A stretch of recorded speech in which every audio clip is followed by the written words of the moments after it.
have to see that statue. And as they said in one of the times they were speaking, that this is the worst statue ever that they had ever seen. And they travel across the country to do this work. It was something that we could resolve, so I thought that we should.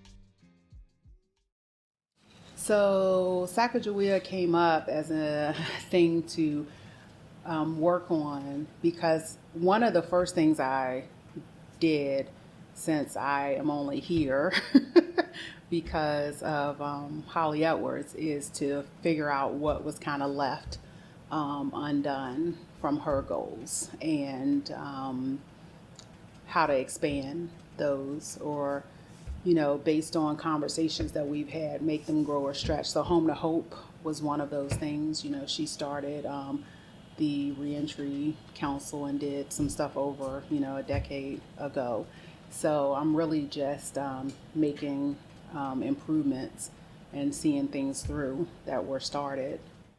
Mayor Walker, again, the Sacagawea thing is all her. She deserves all the kudos and credit. And Jelaine Schmidt, Dr. Jelaine Schmidt, and I'm gonna tell you why.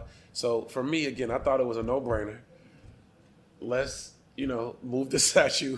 We have the autonomy to be able to do so. They were here in 2009, and as they said while they were here this year, that they were never given really the option of what to do with the statue, and that's what I think Holly always knew about me, that I would possibly be able to take stuff to, a different level. And so I asked them that question. If you could have any desire you wanted regarding the statue, what would it be? Versus how can we alleviate some of the pain that the statue has caused your family or other Native people, which is, I think, how the plaque ended up there in 2009. Okay, she has been adamant with, she being Mayor Walker, adamant about, we need to have this work session, And it had to keep getting prolonged, pushed back because of scheduling conflicts and so forth. And for me, I had the baby the day of the work session.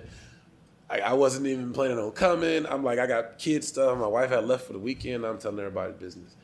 So I'm I'm not going to be able to make it, but they're going to do the right thing. And the thought of bringing these folks here to tell you in person, our colleagues, why this is so important would be all that we needed to push us over the edge. So we were hearing a lot from white members of our community about what they thought about the statue and what the statue meant to them. And so at a council meeting, I proposed that we actually bring in and hear from indigenous people, and if we can get Sacagawea's family to agree to come again, that we should hear from them. And so council agreed. We had a $75,000 budget. I think we spent less than $10,000 on getting them here, travel, food, all of that. And it was a very powerful day where, instead of saying we're inviting you to a table that's already been constructed, we're asking you to invite us into your kind of sacred space, and hopefully that we'll be more open to hearing from you under different circumstances where you are in control of the conversation. Well, it wasn't quite that simple. And I got a text from Dr. Schmidt, and she said, you need to get over here now because they're about to vote. And I'm like, vote on what? And she's like, you need to get over here. I said, okay, wrap the baby up. We come over. And Mayor Walker was talking when I got in. It was lunchtime.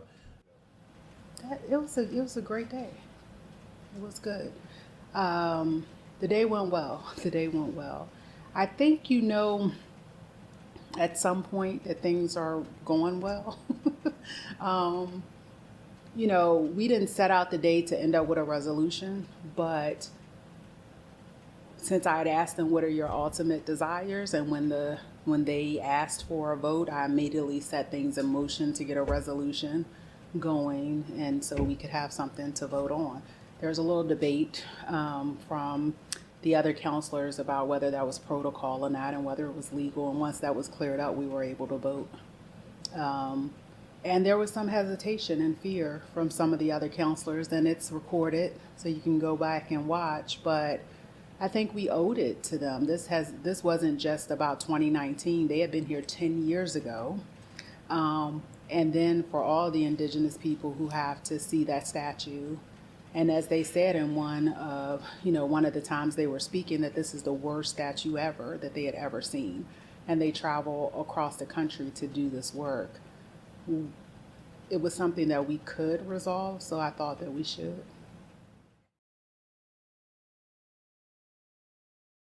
It depends on who you're talking to. There are people who, Lewis and Clark, and, I guess manifest destiny, and they're still trying to manifest that same destiny. I don't, it's still, for some people, working, and, the illusion of white supremacy is real. So they want to keep it intact. I think people just assume you have their support. I mean, you get social media comment, you get a few emails, but the majority are people who are upset and frustrated. And it was the same thing earlier this year with Thomas Jefferson's birthday, Yeah. Just the people who are frustrated, they are the ones who are reaching out the most. And the ones who don't feel heard, who feel like you should listen to them because throughout history they've been the ones that have been listened to. Mello, you a fool for this one, boy.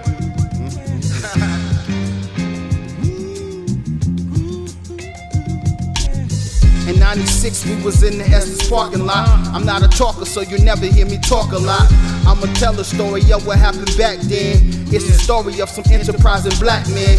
Y'all remember when Estes used to be jumping, the vendors out and somebody had the beats bumping. My man Papers, yeah, he got the mixtapes, the fly gear from up top. Yo, what up, Dave? Ronnie Anderson over on the chessboard. I seen some cats come from Harlem.